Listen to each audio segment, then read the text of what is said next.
have to keep the mic, 4 of you in this room. So, alas. Okay, tell me your name in the back. Oh, it's Alberto.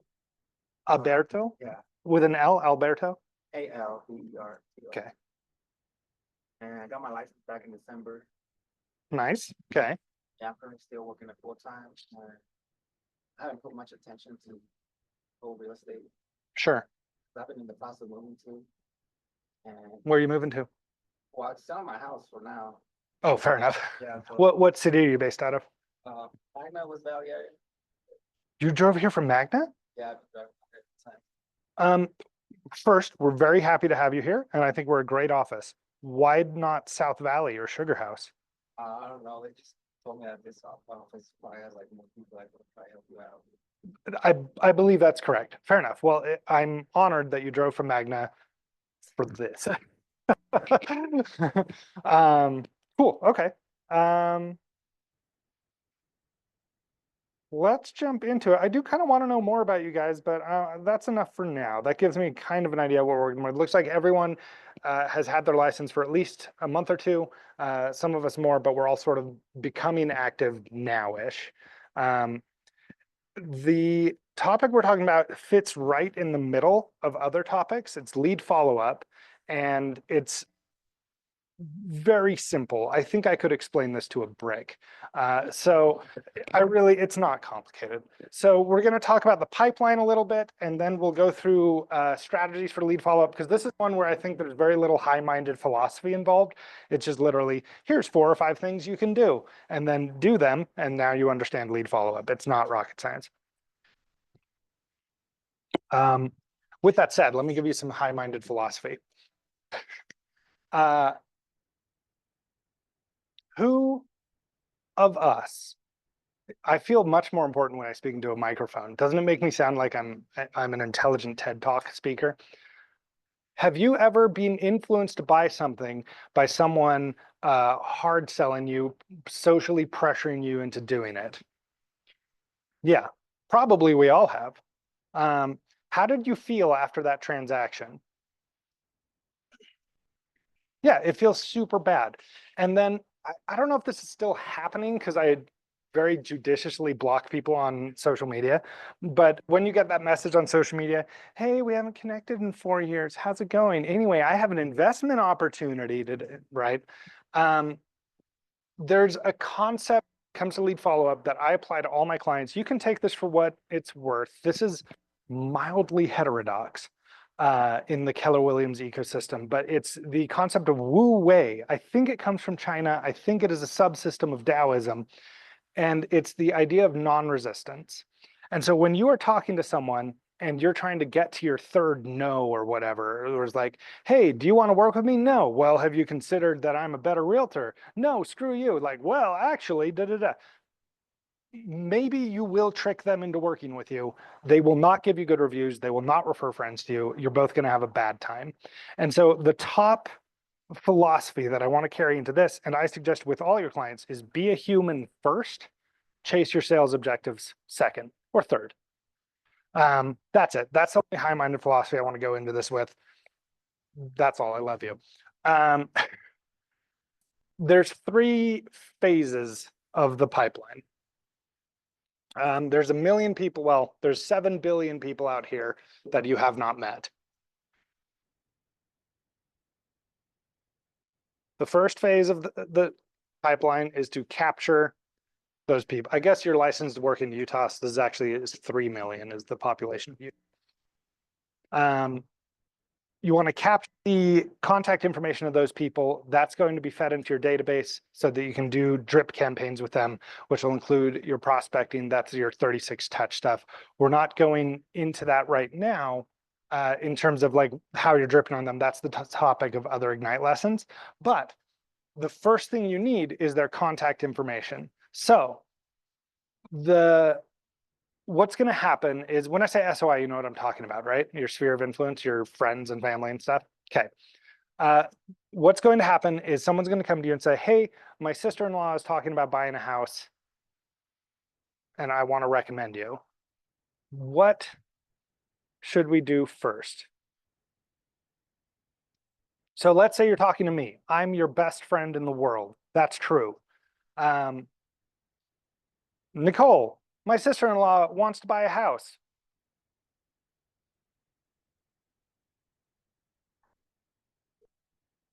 Or no, get their contact information. Right, that's it. Speaking of which, I should have done this at the very top. This is my name. I'm going to write it down and I'm going to give you my phone number. Save me in your phone. I like answering questions. I like helping people.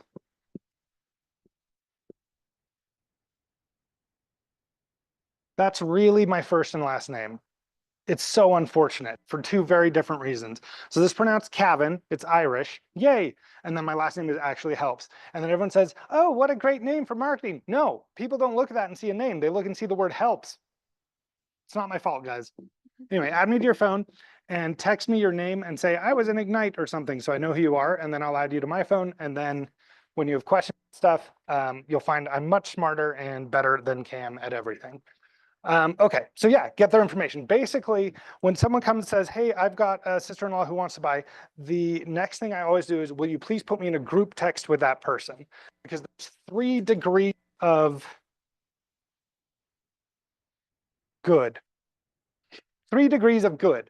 So the best thing is what I call the warm text.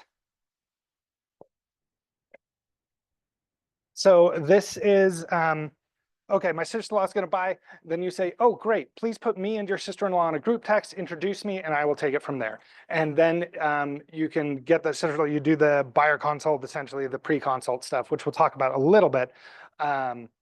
But you've got the sister-in-law's phone number at least, and she's talking to you, and she knows she's been referred to by someone that she trusts, presumably. The next best thing you can do is just get her contact info and reach out to her and say, hey, Cavan told me you're interested in buying. I'm her, Cavan's a boy, I'm a boy, I'm his realtor. Let's talk. And then the final and worst one is, oh, I'll give them your info. So I'm gonna call this a business card. I don't actually carry business cards anymore. They're great for winning raffles and random drawings, but my logic is if you won't put me in your phone right now, then the business card wasn't going to do anything. So that's my thing. That's another heresy. So first thing is you want the contact info. And then once you have the contact info, they go in your database and you're going to be in touch with them regardless, right? Because they're going to get your newsletter, your 36 touch, your emails, your calls, whatever, they're yours now. If you have their contact info, but not the warm text, or if in any way they're not responding to you, then you want to go to what I've heard called the 8 days of pain. Let's do this.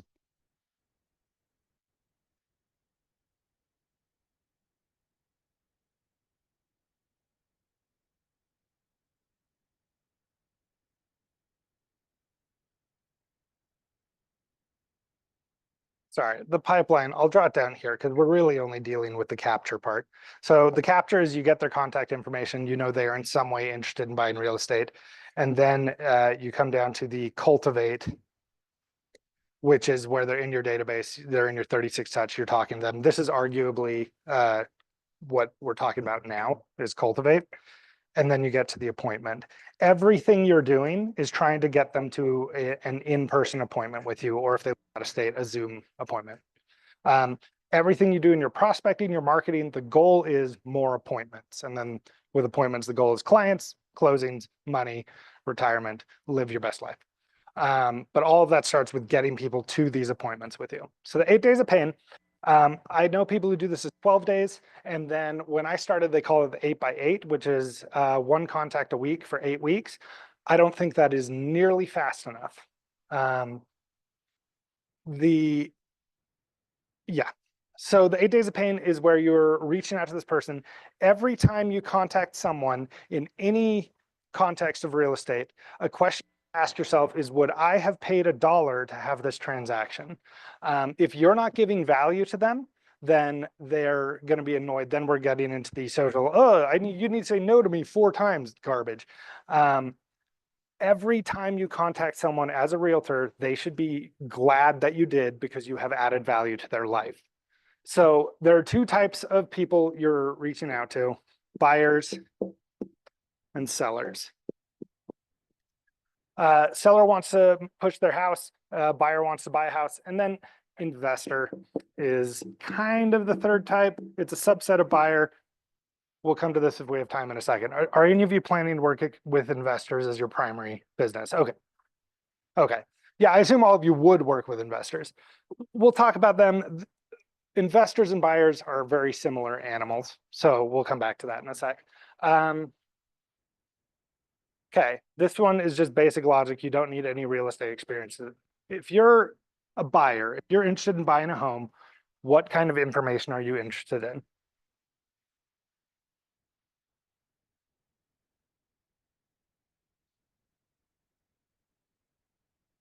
You said price. I didn't hear what you said after price. Yeah, okay. Yeah.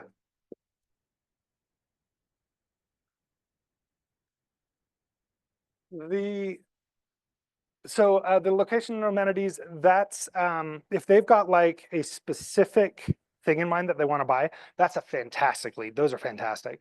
Because then you can just give them the info and you should be able to capture them fairly quickly because that's a very motivated buyer.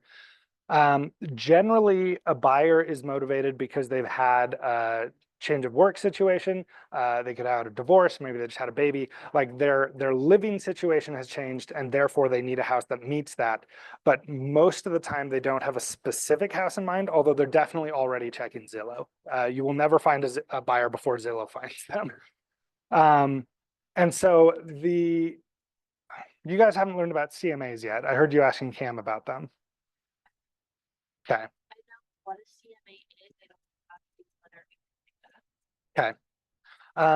How comfortable are you all with the MLS? Have you spent time screwing around on it? Okay. So the number one thing that I lead with all buyers is financing.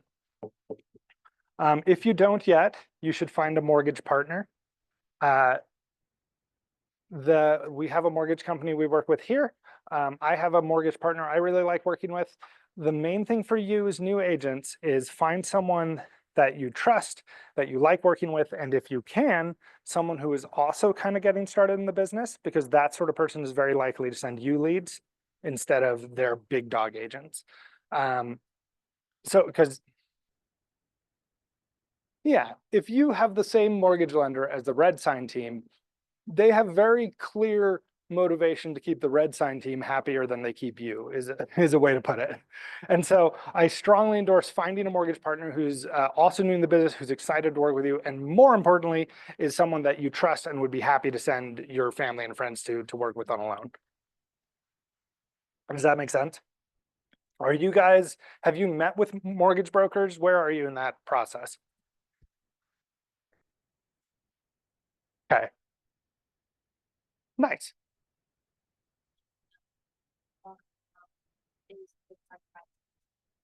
Nice. One that you actually know is a pretty big positive if they're good at their job. So I had a guy that I knew very well who I won't name him because this is being recorded, but we were going to work together, and then he gave me some advice right off the bat that was illegal, and I was like, oh boy, wow. So, but if they're good at their job and don't break the law, I love working with people I know. So the first thing that gets buyers excited in my experience is financing. You connect them with your mortgage partner. They find out, oh, I can afford $600,000 of house. That is going to put rocket fuel on their motivation. And then the other thing is neighborhood reports, which is similar to what I think you meant with location. Neighborhood.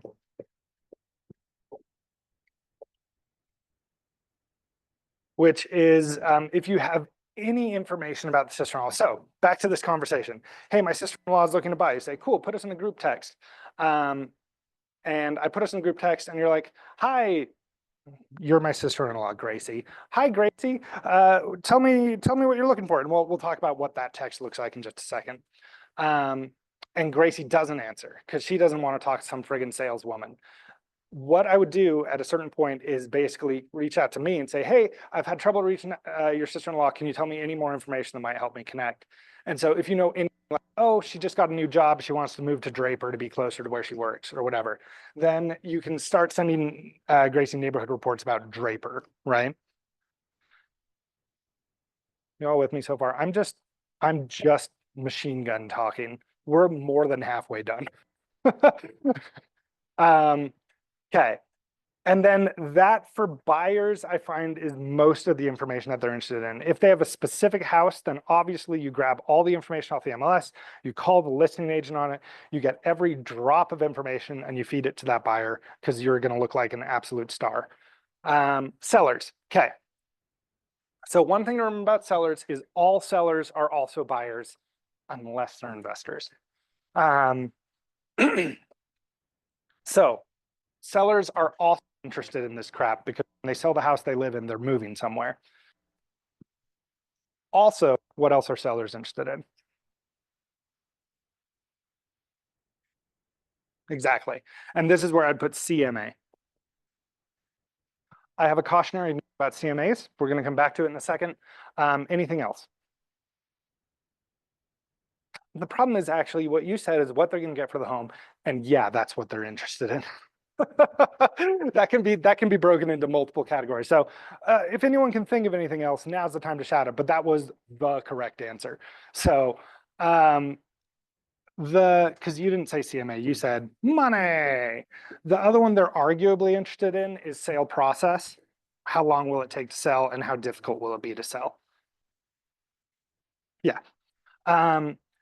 So with the seller, you can reach out with stuff about sales process as you guys come to understand it, which would be like, hey, plan on being out of your house in like 45 days after the sale. That looks a lot like a swastika. Let's go ahead and clean that up. But with the CMA, here's my cautionary note. When I first started, the obvious thing to me is, okay, if someone raises their hand and says, I want to sell my house, obviously the most salient question is how much is the house going to sell for? And what I would do is I'd do a CMA for them. And more than once, I had them just then list their house for sale by owner or with another agent at the price I had given them. So what I do now, and I admit this is a little bit sneaky, is I say I can't. So I will give ranges, right? So if I do a CMA on your house, if you say, hey, I want to sell my house, I'll do a CMA for you. And my CMA says based on assuming average condition, it's like 432 or whatever. I'll say it looks like we're between 4 and 450, but to give you an accurate CMA, I really need to come over and walk through the house, check condition, upgrades, damage, that kind of thing. That is 100% true. You do need to know the condition of a house to know what it'll sell for, especially in this market. So you are not lying by saying that, even though you could give a pretty accurate answer what you think it's going to sell for within a very defined range. But I don't do that anymore. I want to get in their house, and then we can talk specific price point, especially because you don't know what their mortgage on it is. You don't know what their motivations are. And so if you come in saying, okay, this is going to go for 432, say, what do you want to sell your house for? You're like, well, I really need to get 450 out of it or even 500. That's a different conversation. And if I just led with 432, they're going to go find another agent who will bid 500. This was an absolute crap load of information, but I feel like it's relatively basic. Do you have any questions about this? Okay. And then the only other thing I want to talk about is the medium for reaching out.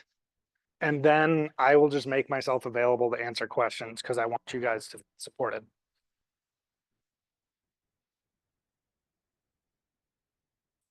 Okay.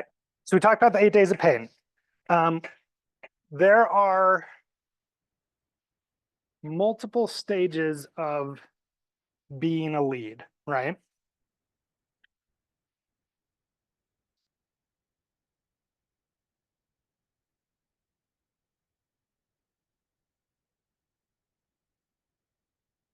Stage one is you're aware of their existence. That is, hey, my sister-in-law Gracie wants to buy a house. You've never met her. You don't know who she is.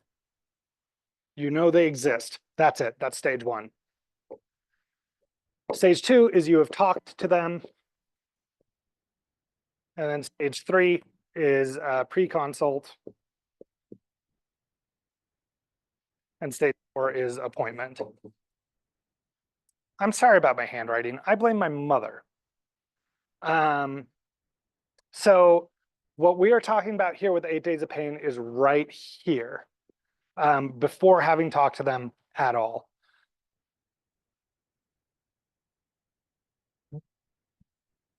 I don't remember if I already said this. Guys, I have ADHD.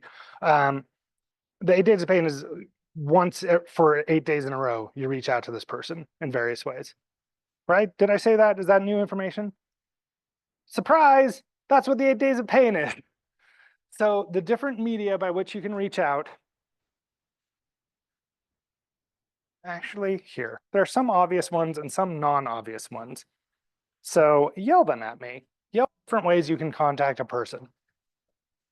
Text is probably the primary one for everyone our age or even close. Email. Ooh, social media. I actually didn't think of that, but that is very smart. What up? Yeah, voice.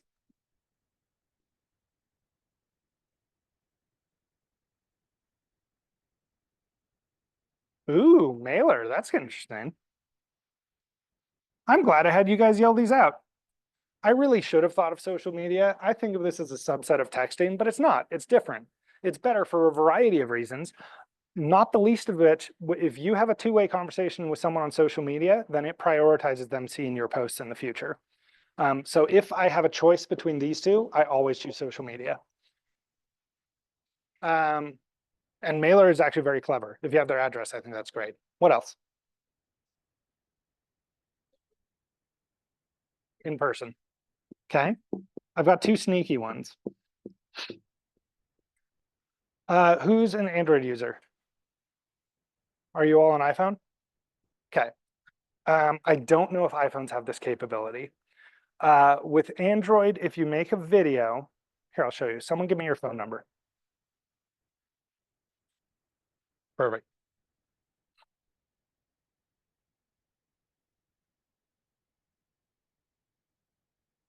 Hey, Gracie, I've got yours. I'm gonna add you to my phone. Welcome to my phone, Gracie.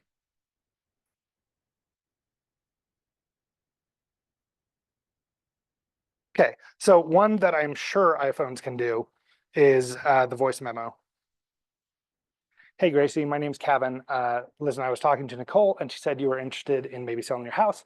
I wanted to connect about it, da, da, da, da. And here I would put in some information of value, but I have nothing right now. So, and then attach, send.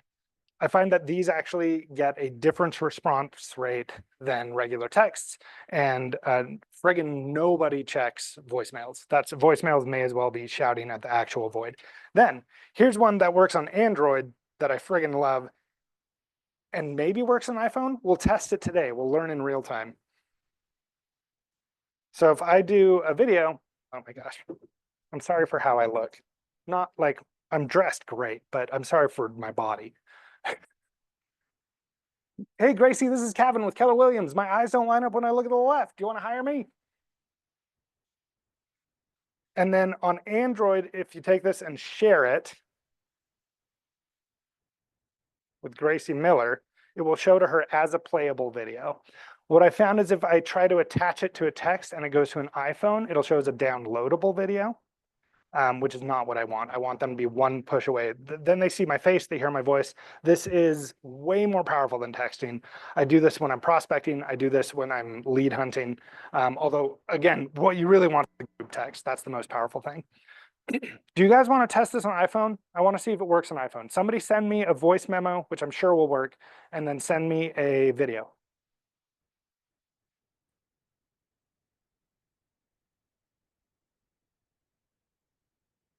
You can say literally anything or nothing. I just want to see if it displays as a playable video.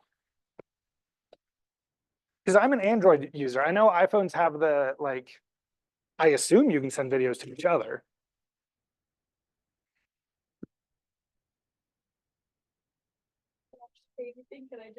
You're fine. That's fine. Yeah.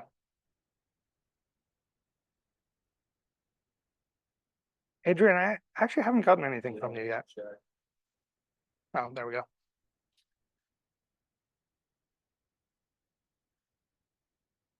Adrian, what's your last name?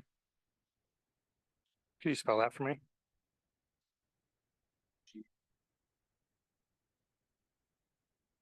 Sounds Nordic. Love that. Yeah, okay. So see, I've got this video from Nicole. And now I showed it to everyone. Does that make you feel? And then here's the voice. It's still downloading the thing from Adrian, but yeah. So I found that to be tremendously powerful. Very few people are doing this, and it really makes you stand out. It's also going to it's going to make them naturally trust you more because they've seen your face and heard your voice.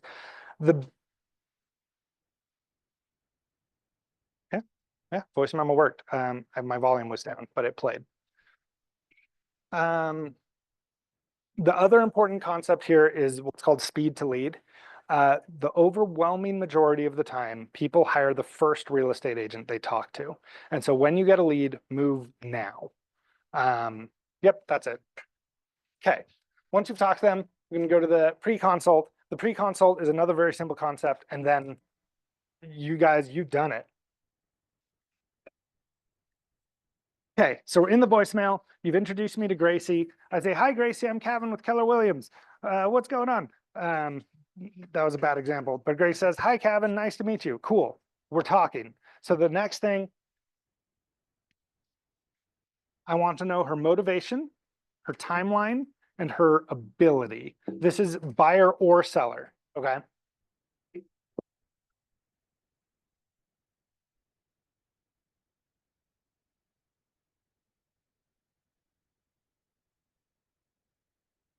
And then different agents have different doctrines on this. My doctrine is be a human being, but I want to go at least one question deep on these. So I'll show you what that looks like. Is one of you comfortable doing a role play with me where you just make up information? Okay, so this is my consult. I also do it at my consultations if I need to, but I want to have this information before we sit down. Do you want to be a buyer or a seller? I'll be buyer. Okay, you're a buyer. Cool. Okay. Hey, Nicole, really excited to potentially get looking at homes with you. Tell me, what is inspiring this move? Why are you moving? I want my own house. I'm so tired of renting and dealing with property managers and just owners. I want to be an owner and just have something that is fully mine. Okay. Is there, what are you renting right now? Townhouse. So I'm guessing probably 4 bedrooms, 3 bathrooms. No, it's just 2 bedroom. Oh, 2-bed townhouse. Nice. Yeah, Okay, cool. Great. Sorry, I got very distracted. I'm being a very good example today, guys. When do you need to move? Next 6 months. Within the next 6, when is that when your lease is up or what? Why 6 months? Yes. My lease is up in August. That's 6 months, right? Yeah, nailed it. Okay, end of summer, that kind of makes sense. And then have you looked at financing options? I assume we're not doing a cash purchase. Do you have a mortgage put together or? Awesome. Where'd you get that pre-approval? Ooh, mysterious. Okay. Guys, I really distracted myself on that, so that was not the greatest example, but you get the idea. The thing that I was pushing motivation that she volunteered information that I wanted to know what kind of house she was moving into. You don't technically need that information right away, but it's nice. But we know she needs at least 2+ beds, which that tells us nothing. That's almost every house in the market. But yeah, this one I probably should have dug deeper if I'm being honest, but go deeper, dig a little bit on the motivation, wanting to not rent anymore. Follow-up question. Well, what are some follow-up questions you could ask to, I don't want to rent anymore? Be better than me, because this was not a good example. I badly taught this.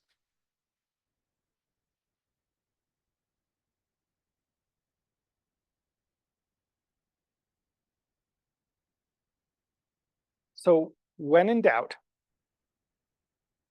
you can say, what is important about not renting anymore? Why is that important to you? Yeah, the other ones that I really should have thought of, but I meant to tell you, I'm actually a shyster. I've never sold a house. I'm not an agent. I snuck in here today. But when she talked about I don't want to rent anymore, I wanted to dig in on the is it like the relationship with your landlord? Are you trying to save up equity? Like, why don't you want to rent anymore? Is it a financial thing? Is it a emotional thing? So that with the timeline, when they've got a lease coming up, that's a very obvious why on the timeline. Not everyone will say that. If she already owned a house, she'd be like, oh, I want to move the next 3 months. What's happening in 3 months? You might learn there's a job change, there's a baby coming, or we just feel like we should go in the next 3 months. And then ability for buyers is how are you going to pay for the house? In most cases, it's going to be financing. Sometimes that'll be cash, but you just need to have the answer on that. The go one deeper on that is just if they say I have been pre-approved for a loan, then where? And if they don't, that's when you introduce them to your mortgage partner. Find out where they got pre-approved for a loan. From a lender, I would want to dig on that because that I don't like that answer. Okay. Who wants to be my seller? I'm going to do a better role play this time. Cool, Adrian. Okay. Hey, Adrian, this is Cavan. I'm Gracie's realtor. She said you were interested in maybe selling your house. Just wanted to look into that. What's causing this sale? Why do you want to move? I want the baby flowers.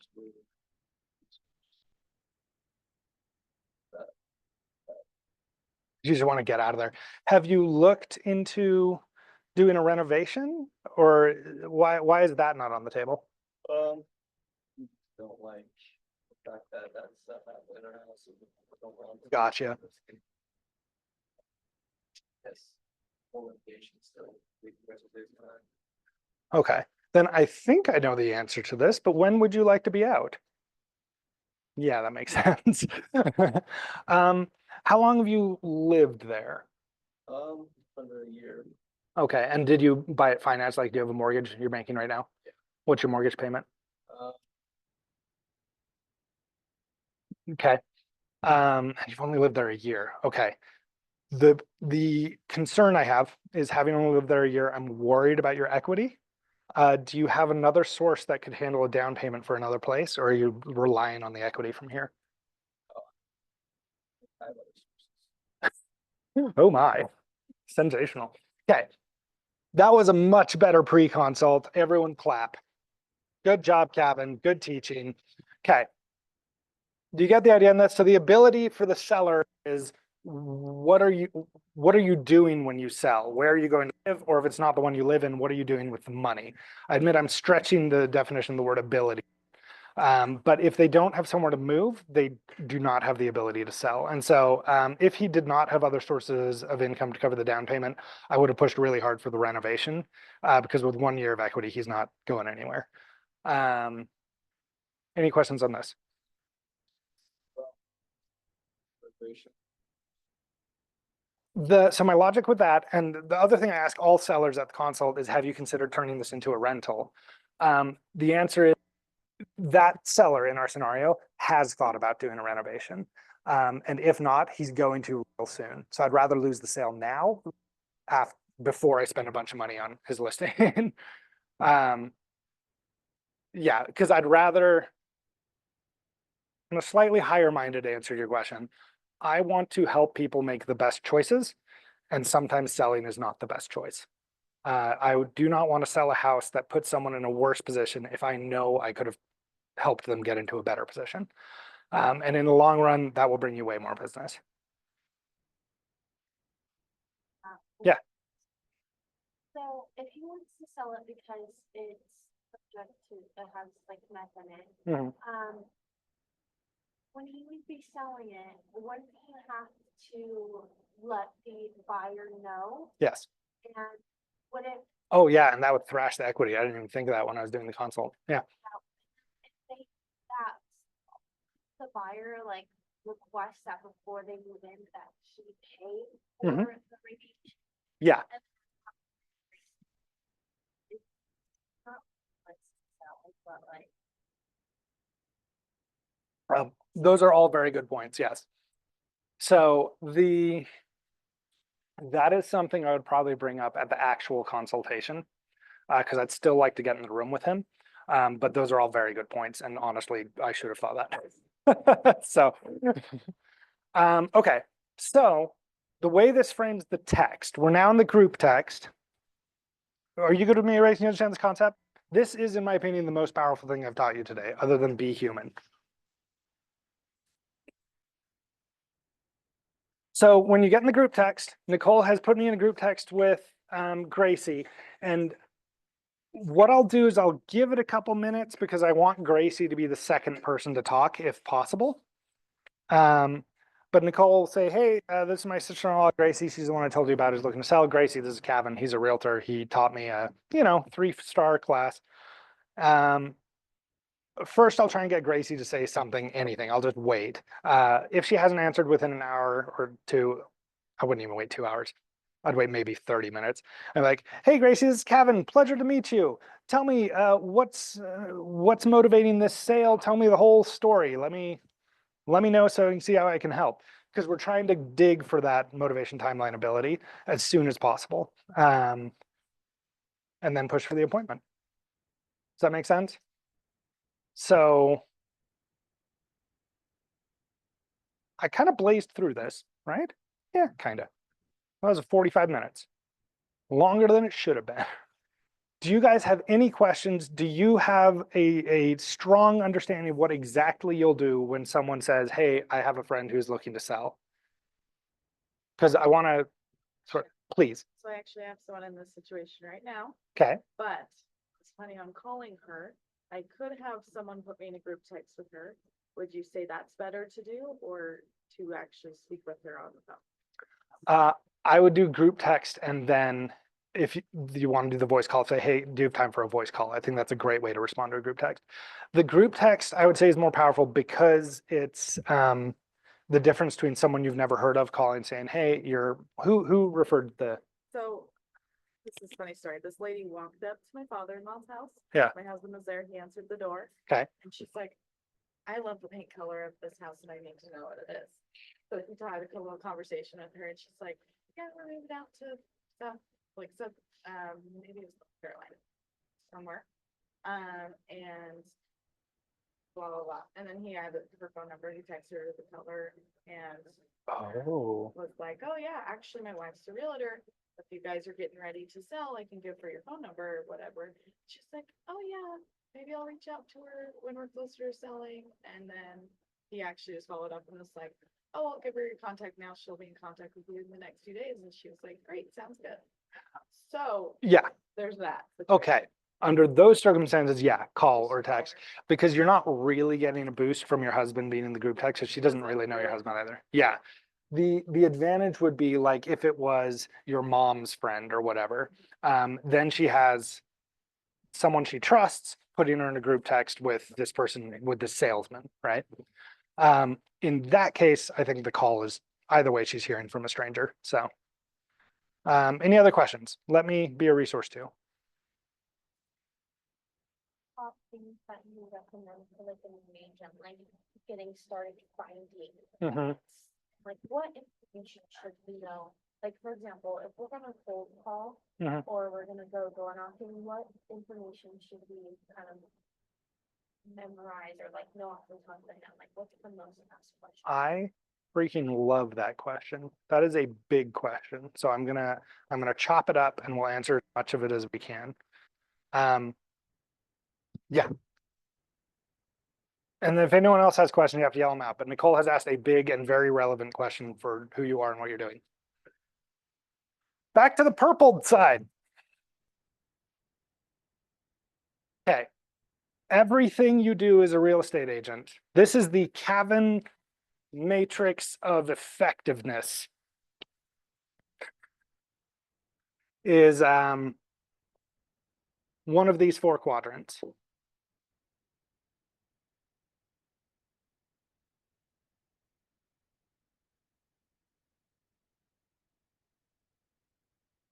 Um,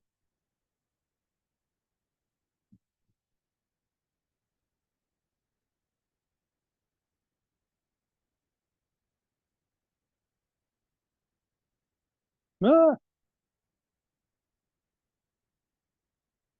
Okay. Prospecting is when you're talking to somebody one person to one person at a time. Marketing is when you are one person talking to many people at the same time. Client services is exactly what it sounds like. You're doing showings, you're negotiating contracts. This is your job.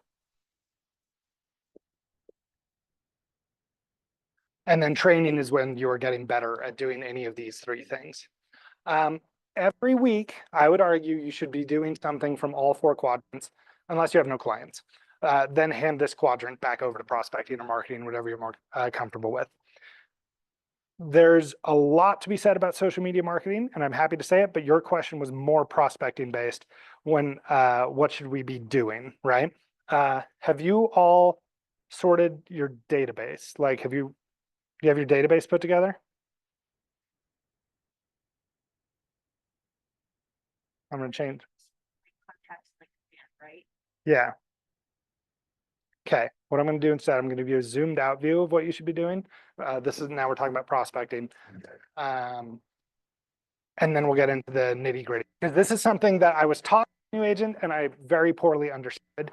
And that's, I want to break that cycle. So when I was an agent, we did the 4x10. I believe you're doing a different version of this. And I don't know what your version is, but I can tell you what mine was. So it's 10 conversations a day. It's 10 notes a day.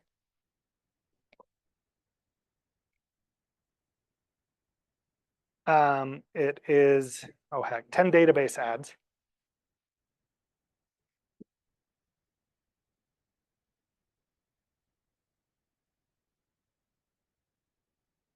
And tour 10 properties a week.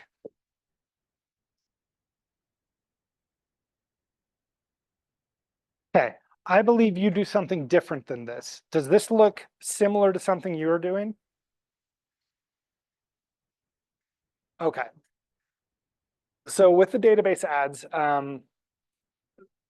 for me, I actually just use Google Contacts. Command is an excellent database manager.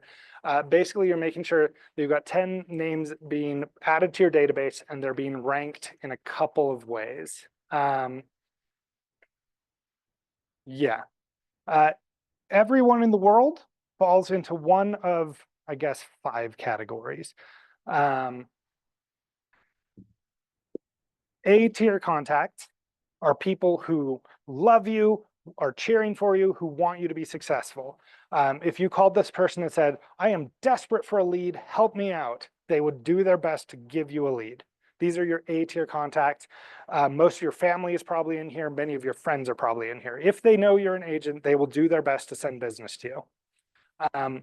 This is not most of the people you know. A B-tier contact is someone who may or may not hire you, but if you reach out to them and just said, hey, what's going on? Let's chat. Or if you just contact them out of the blue, it would not feel weird. It would be a natural conversation because they're happy to hear from you. You guys contact each other randomly for no reason all the time. These are your B-tier contacts. A C-tier contact is if you reach out to this person for no reason, it would be a little weird or awkward to be like, oh, I am hearing from you. But if you had a specific reason to reach out to them, it would make more sense. For example, hey, my brokerage is doing an activity at Seven Peaks or Splash Summit. Would you and your family like to come? That's a C-tier contact. You have to, with B, it's you have an organic contact with them. C, you have to synthesize a contact, like have a reason for reaching out. And then D is people who will not send you leads. Real estate professionals are probably in this group. People that you don't want to talk to or don't want to talk to you are in this group. And then the 5th group is people you've never met before, but they can't go in your database by definition. So when I talk about doing your 10 contacts, your A's should hear from you every quarter at least. These are the ads. Okay. Do you want me to stop exploring this topic? Are you comfortable on this topic? Okay, cool. Okay. So does that make sense how you can get your 10 conversations a day out of that? Okay. So for the synthesized contact, just basically what I'll do is every quarter I'll reach out to these people socially, and then I'll reach out to all 3 of these groups with what I call a value add. So Splash Summit is an example of one, or like, hey, I'm building a referral network. What do you do for work? Do you like getting referrals? That sort of thing. Cool. The 10 notes a day, this might be obsolete. I can't decide. I thought it was, I like doing it. I don't do 10 a day anymore though. Handwritten note, you write someone, hey, I was thinking about you. If you can't think of anything, tell them something you're grateful for to have them as a friend in your life. Like, you can throw your business card in there if you want. It's wise to put out. If you want to say slip-ins, I'm like, I just started my new brokerage as a realtor, and I was thinking of blah, blah, blah, blah. Don't ask for business with these, not if it's your first contact. If it's an A, then sure, go for it. But and then the database adds is just put them in your database with the tags. Are we comfortable in this? Okay. I want to, my inclination would be to switch to marketing, but I don't want to talk about stuff that you don't need to hear. Does everyone know what they're going to do today to generate business? Here-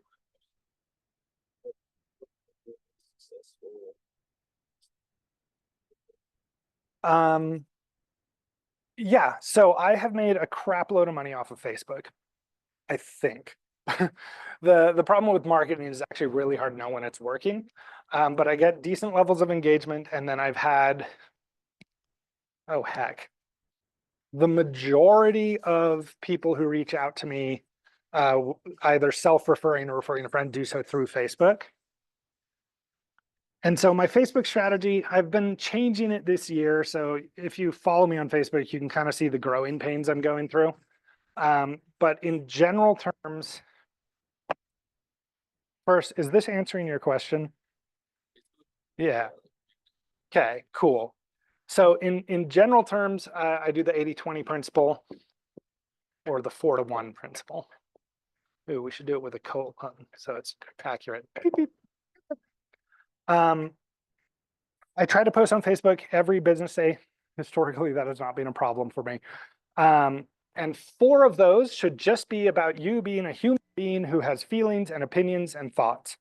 A lot of realtors stay politically neutral. I respect that. I get it. I don't think you have to, but realize that if you talk about hot topics, if you talk about like hot button topics, you are necessarily pushing a group of people away from you. You are also pulling a different group of people toward you.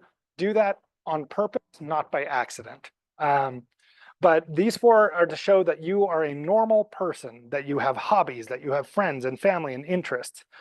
If you have trouble doing this, I'll give you a method because do you remember when you got the exam, they removed the part of your brain that has a soul and has feelings and empathy? Yeah, so I'll show you how to fake it. And then one of them should obliquely reference the fact that you are a realtor per week. Although, oh man, I've seen realtors going up to like 3 posts a day, but my contention is you cannot be, there's no way your posts are all being high quality if you're doing 3 a day. There's a broader discussion to be had on this. If you want to go for 5 a day, there are people who do that and make a lot of money doing it. I don't, and I can't preach that doctrine. Does that make sense? So when I needed help, oh my goodness, my handwriting, I'm dying, guys. I think I have handwriting cancer.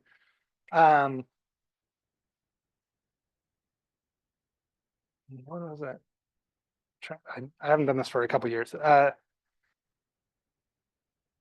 I did TED Talk Tuesday. Oh, it was Magic Monday. Work Wednesday. Thankful Thursday. And Ramily Friday.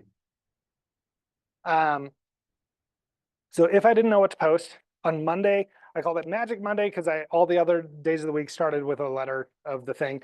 This was post about something exciting or fun, post a meme, like just something that's fun that people will say it'll make them laugh, it'll make them cry. Just Yeah, this one's pretty broad. Literally go on Reddit and go to r/funny, find something that made you laugh, put it on Facebook. That's a perfectly acceptable post. Is that moral wrong in the universe? Kinda, but it's fine.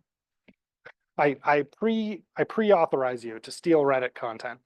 TED Talk. What I would do is my best performing posts are when I write short essays about stuff. And so if there's something that you've been thinking about that week, it could be in your hobbies, it could be your religion or your friends or whatever, but like, this is something I've been thinking about it, and talk about it in detail. People eat that up. This must be personal to you. And so if I were to be like, here are the 7 steps of changing a tire, nobody's stopping their scroll to read that. But hey, this is how I felt after I got fired from my last job. People are stopping to read that. It's emotional, it's grabby, right? Work, this is where you sneak in being a realtor. This one,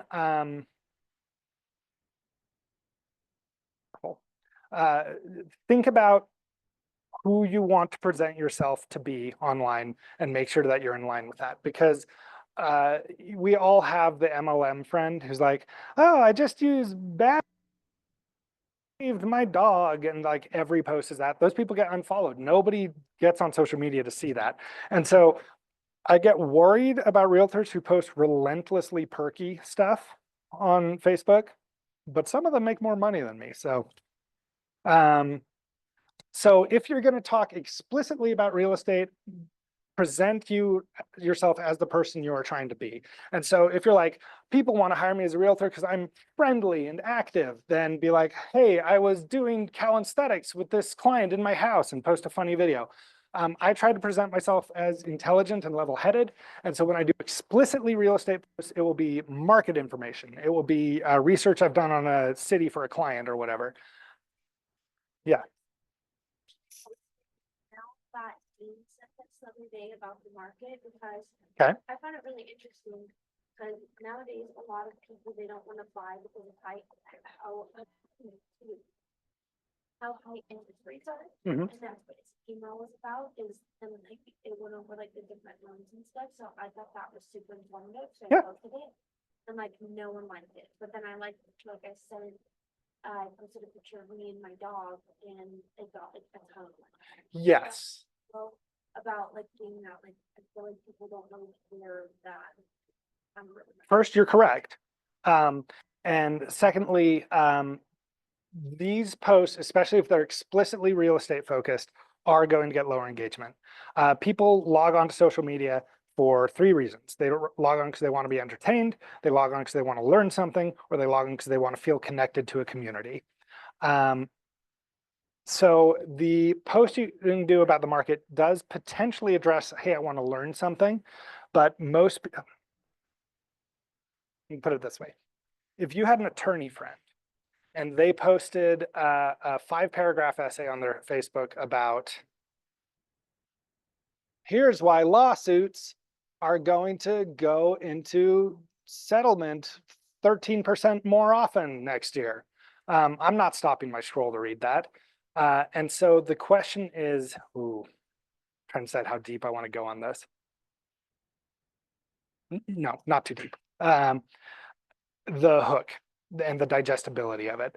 And so what I would say for next, first of all, they are going to get lower engagement. They just are.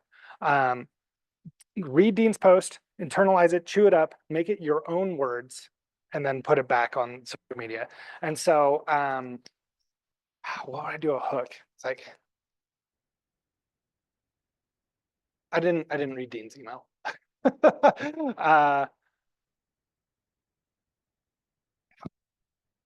So the thrust of the email was different loan programs that gets people into houses that they otherwise couldn't afford. That right? About how high interest rates are and some ways to like go about it. So like obviously one of them was like refinancing. Yeah. About the market and stuff. Okay. I thought that a lot of people would like to read it, because literally everyone I know says they don't want to buy right now because of how high interest rates are. So I thought it would be informative for a lot of people, and yeah, I just did not get a lot of that. Okay. going to come back to that because there's a broader topic on social media that we can cover because we still have time. Is anyone, well, you all have the option to leave, actually. If anyone, why isn't he talking about this? Please say that. I want to help you. So we're going to come back to this and we'll come back to good social media posts in general. I've studied this a buttload. So Thursday, something you're grateful for. If you can, by the way, video beats pictures beats text. I don't feel I need to explain that. Everyone good? Okay. And then on Friday, family, post about a friend or a family member, say what you love about them, say what's great about them. These posts do absolute money among your SOI. People love it when you express gratitude. And I get everything I'm saying right now is cynical because I am teaching you how to make money. Social media, people want you to be vulnerable. It's why they don't give a crap about these whitewashed, sanitized. Oh, I just love working in real estate. I love helping people find their dream home. I mean, if that's true, fine, but express it in a way that's you, that conveys who you are, because they have 200 realtors on the feed going, I just want to help find your dream home. I'm doing an open house. Like be real, be you. I can't overemphasize that. Of course, yeah. I'm gratitude or I'm thankful for everyone who has supported me through my real estate journey. Because then you have Of course, yeah, of course. Yeah. This is social media 101. We're going to jump to 102 to talk about your question.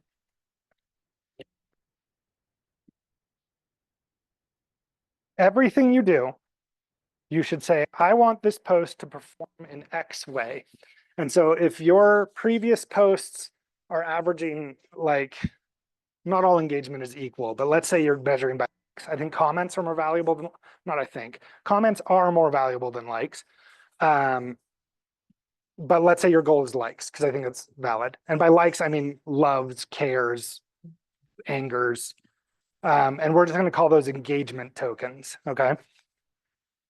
And so let's say you're averaging 5 engagement tokens per post. You say, okay, I want to get a post that does 7 engagement tokens.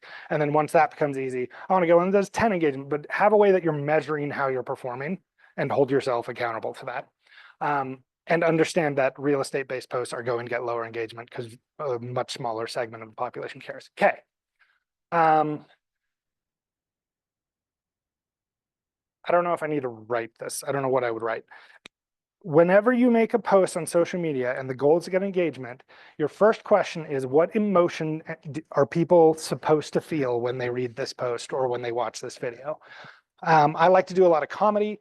Yeah, but it can be, you can say they're going to be angry, they're going to cry. Which of the engagement reaction tokens am I going to go for? If you don't engage their emotions, your post will fail. Nobody is attracted to just cold, dead information, including us.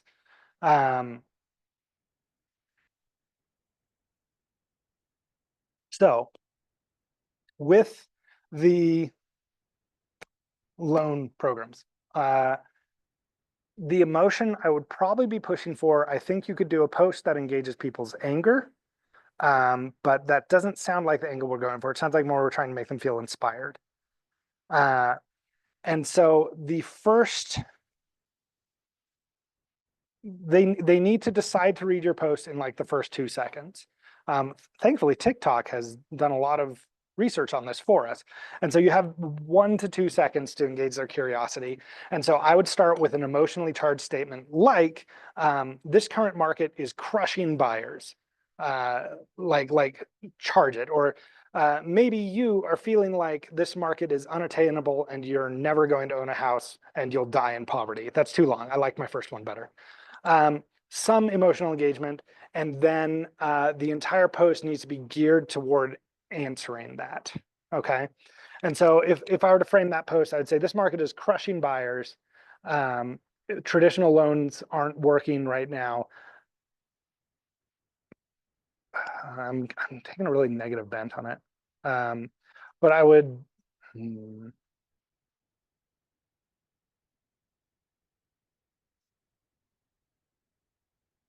Yeah.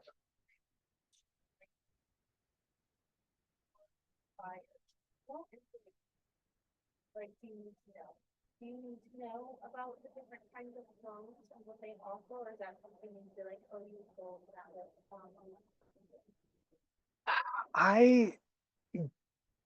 if you know interest rate, so the answer is no, I don't think you need to know hardly anything about loans, so long as you have a lender partner that you trust. And what you could do is you could go to your lender and say, what do you think brand new buyers need to know to get charged up? And they'll say, oh, well, there's a USDA program in Eagle Mountain or something like that. And so when you're knocking neighborhoods, that was another question you had, is I would know, like, I would definitely know everything that's up for sale in that neighborhood. I would know everything that had sold in the last 3 months. And you don't need to know every detail, right? But if you know rough price sort of thing. or I'm not from Utah, so Okay. I don't know a lot here, Yeah. so my student is very so I need to find clients to other ways.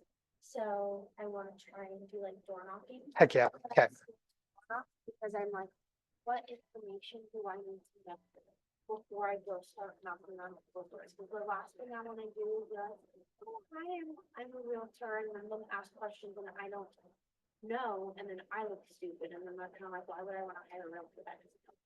Okay. Yeah. That's my main goal. I've got 2.5 answers to that. Get over not wanting to look stupid. You're gonna look stupid. Someone is going to ask you a question you don't know the answer to. There's no amount of prep that will prevent that. The just get out there and go is the advice. However, that said, we can cut off a lot of the questions you're going to ask, because my second half answer is people will teach you the kind of answer or the questions they're going to ask by asking those questions. And so if you're knocking doors and someone, I'm trying to think, like, people don't ask me that many questions when I'm outdoor knocking, but let's go an easy one. Let's say when I say circle prospecting, do you know what I mean? Okay, first thing, when you're door knocking, always be door knocking around an active property, an under contract property, or a recently sold property. Sellers breed other sellers because they'll talk to their neighbor, and the neighbor will have this dormant idea of like, oh, we've been thinking about selling, and look how well it's going for the Johnsons, or look how badly it's going for the Johnsons. So whenever you prospect, pick a active under contract or sold property, learn that property. And I know I'm dodging your question, but I will come back to it, and be able to answer questions about that property. It doesn't have to be your property. You don't need permission to circle prospect. Okay, secondly, something I think you should definitely know for the market you're in, and by market, I'm saying county, although if you're knocking in a specific neighborhood, you could do that neighborhood if there's enough data, or that city. You should know how many days on market things sell at, and then the median sale price. For the property that you are circle prospecting, you should know a lot more. You should know its list price or sale price. You should know how long it's been on the market. You should know its bed and baths. Most people ask. A year built is nice.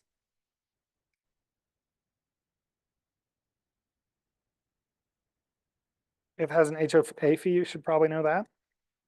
And then the amenities, as you yourself said earlier. What else are people going to ask? If you're knocking in the neighborhood, they probably know about the HOA. But if you're knocking like adjacent neighborhoods. Okay. The other thing I want to head off here. I think, based on what you've said, that we have similar personalities. I tend to way over research before jumping in.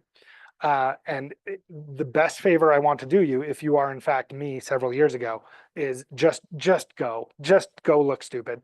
Because there's absolutely no way you're gonna be able to answer every question. If they ask you a question you don't know, just say, I don't know, I can look that up. That looks less stupid than you think. Yeah.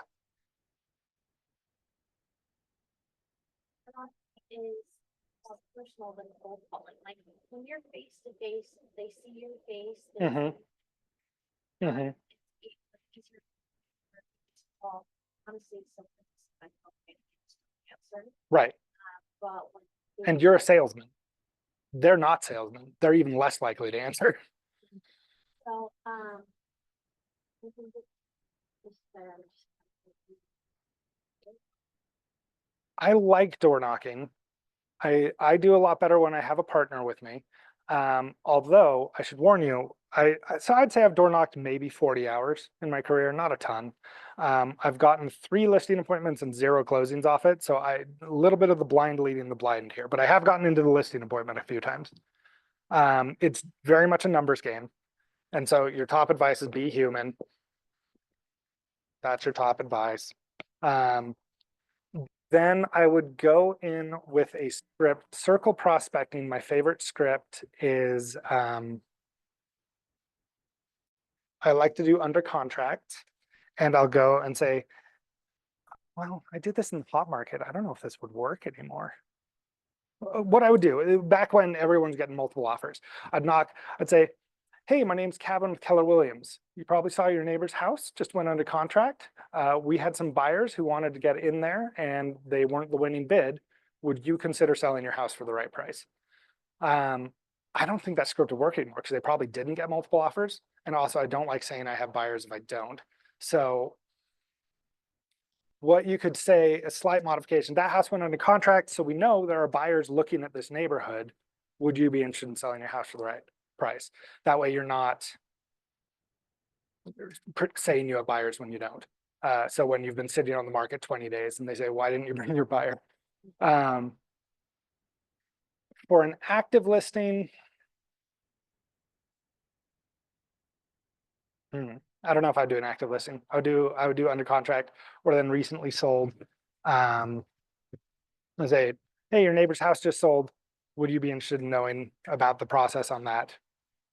If you'd be interested in selling yourself. Oh no, with actives, this is what I do.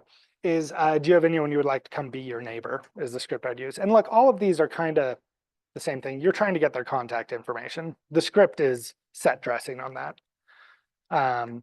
But you want to go and make sure you're bringing them something of value. And so I would print out, like, if you're planning to do 50 doors that day, like a neighborhood report of like, days on market, median, these things, days on market, median sales price.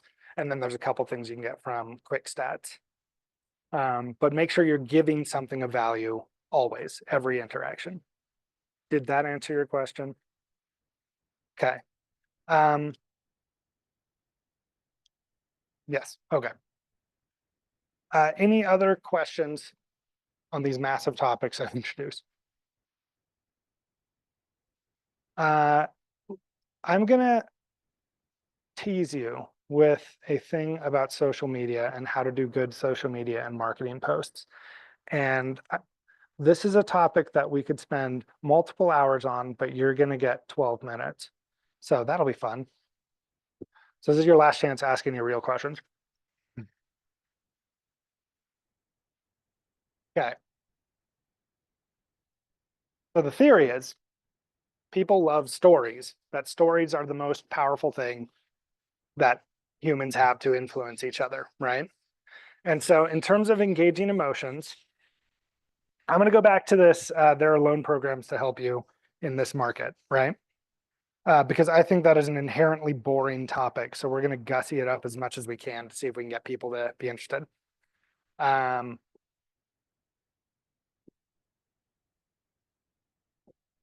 Isn't that amazing that I drew a perfect circle and 2 perfectly straight lines through the middle of the circle?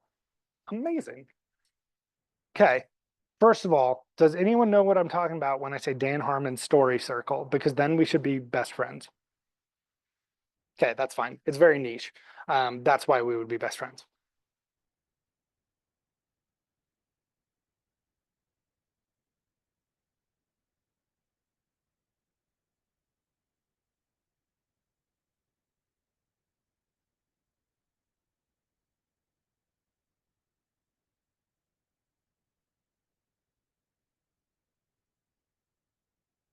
Okay, so in storytelling theory, there's this idea of sort of the proto story, the mega story. You've probably heard of the hero's journey, or you've heard people make jokes about like Star Wars and Harry Potter and stuff. But the idea is that every story follows the same basic structure. Every good story follows the same basic structure. And in social media posts, I think this can be boiled down to a very shortened form for videos and posts. So I'm not going to go into the whole thing. I'm going to just talk about how this structures in a post. So you is generally the protagonist. Here we're going to call it the hook. Okay, here you have 1 to 2 seconds to make your audience feel something. And the best thing you can make them feel is curiosity. But we have 1 to 2 seconds. We need to engage in emotion. Hence, this market is crushing buyers. Market crushing buyers.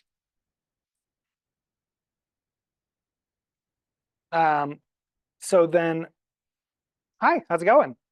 We're talking about lead follow-up, obviously. Want is, in advertising parlance, the pain point.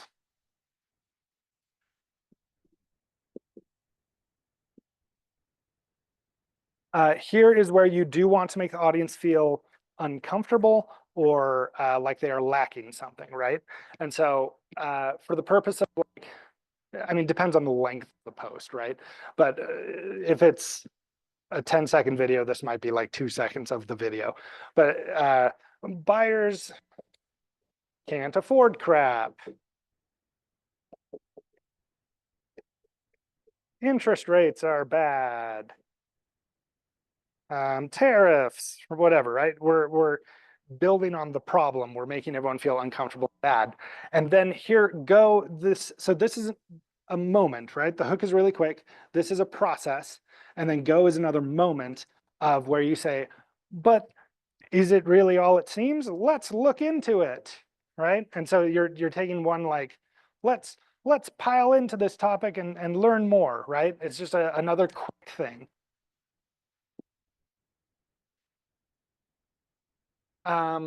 And so then we're going to go into the search portion. This is where we start examining. I don't want to nail it down too much. Examining solutions that don't solve the problem, or examining like, yeah, non-working. That feels too specific. Yeah, let's call it that for now. So you may have been told that a 30-year loan will have a lower payment, but in fact, that's not usually the case, or whatever. I don't know if that's true. Don't quote that. That's sometimes true. But then here in Find, we present our solution. So we'd pick seller financing, okay? And then like, but there is a way out of this morass. It's seller financing. And so then the take is where we pay the cost of the seller financing. In advertising, we're digging in, right? And seller financing is a thing where you have the lower interest rate and you need a big down payment, which is true. Is this making sense? Okay. And then return is, okay, now that the audience understands it, we can go back to our original state. You can repeat your words. So while this market might be crushing most buyers, it doesn't crush you. And then we have the change we want to see in the audience, which is equipped with the knowledge of seller financing, you can use me to find the perfect house. I did this lazily and quickly, but you get the idea that I'm talking about. Okay.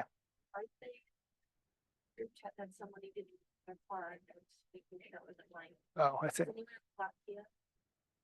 I don't know, but Gracie just got up. Maybe she has a black Kia. Yeah, this gets remarkably deep and advanced, but I've been trying to give you sort of a flyby overview. What do you guys want to do with the last couple minutes? We could construct more social media posts. Do you have, I guess what I want to hear is, do you have lead gen plans for today? Like, have I given you enough? What are we doing? How can I help? So Nicole, tell me, what's the plan today? Time to start with that. Usually it's 12, but I have my first hour off to come to this training, so I start at 1. Nice. So as far as today, I don't really have any plans. Maybe I'll follow your post. Today's Wednesday, so. Sure. But I just got my business cards and I posted that like 2 days ago, so. Yeah. Yeah, give them a break. Do something else.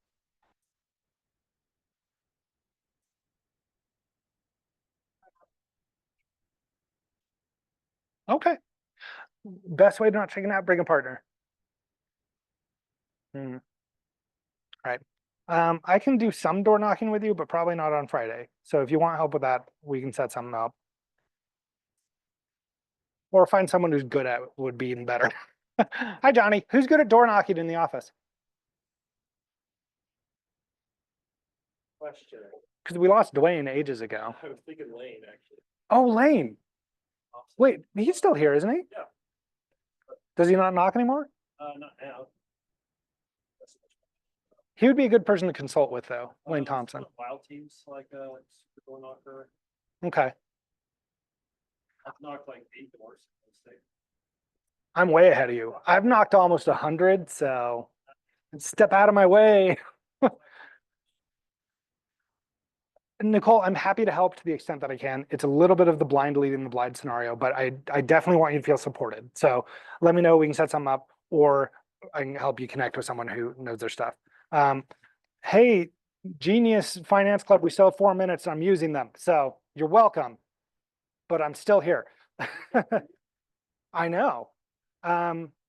Gracie, what's your next lead gen activity? What's the plan? Like our neighborhood next to us, there was a house that just went on the market and then it went under contract in like 2 days. Nice. I just looked at some expired areas and there's a few that are around the similar price that were taken off like a month ago. So I feel like I could go to them and be like, hey, look, there's really motivated buyers for your similar price point. Yeah, that's a great idea. So considered like bringing it back home. That's a great idea. Their door, 'cause they probably have lots of agents calling them. For Yes. buyers and stuff. So Yes. I'll probably have a printout of some kind of estimate of what their home may be worth or something, but something to give them. That's a fantastic idea. You comfortable with how you're going to do that? Scripted the door, stuff like that? I don't have it here yet, but I was thinking about it. If you have advice, I'd love it. The script you just gave me is fantastic. The one thing I would say is try to find out why they expired if they're at that price point. It may have just been a timing issue. Call the listing agent on the one that went under contract in 2 days, get the whole story of the under contract as much as they'll tell you. But that's a fantastic idea. Bring Nicole. And I'm happy to give more specific advice, but that's a really good idea. Adrian, what about you?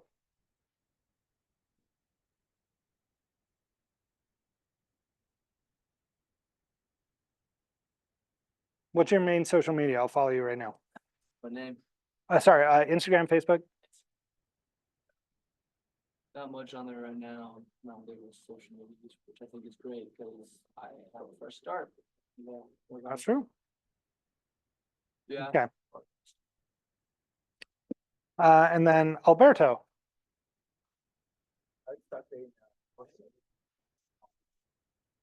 That's a good idea.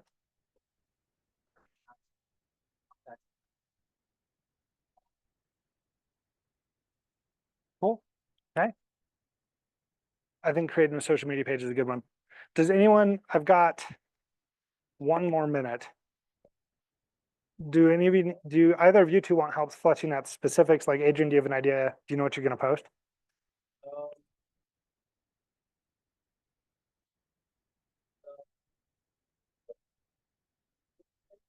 This is my tip, and I'm still using it, but I went on ChatGPT, because I'm like, what do I post as a new realtor when I don't have a listing, when I don't have like clients that I'm meeting with, because there's all these people that are like, meeting with my client today, it's like, we don't have that yet. So I went on ChatGPT, which is like what can I post as a new realtor? And it like gives you all these videos and all these like, it gives you Yeah. captions for your posts and like all these ideas. That's what I've been using. It's